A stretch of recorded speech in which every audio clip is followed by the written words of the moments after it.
isku dhajintii islaanshaha kursigan dhaxalka waa mid soo dhamaatay marka aad eegto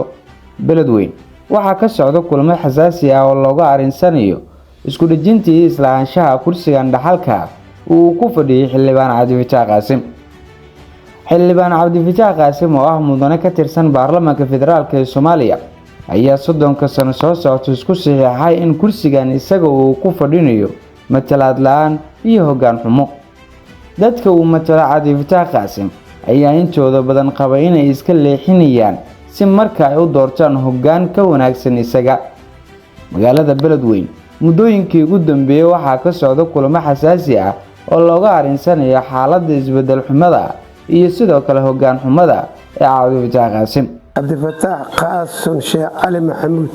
oo aniga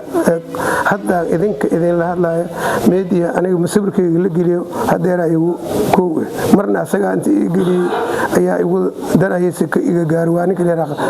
mataqaanaa Cabdifataax ma fahamtay ilaa hadda wax asqabta iska dhaafay aniga adeerkiis ya salaaxata miisoo salaamayo wax kan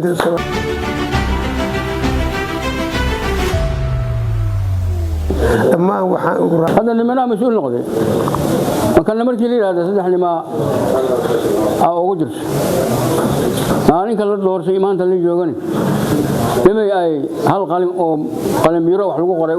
وقدام مال كواز مركي هذا وحير ما أنا هذا لا يكون قصنا يجاروي هذا الشيء يعني عارف أنا ما كذا أنا يريد أنا هاي ليك واحد مشرح نقولنا أنت يجي ما ديار رسول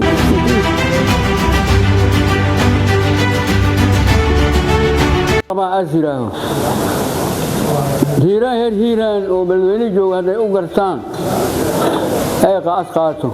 ugu hadda waa musharax xildhibaan marka lagu taagan inuu ku sii fadhiyo kursigan dhaxalka ah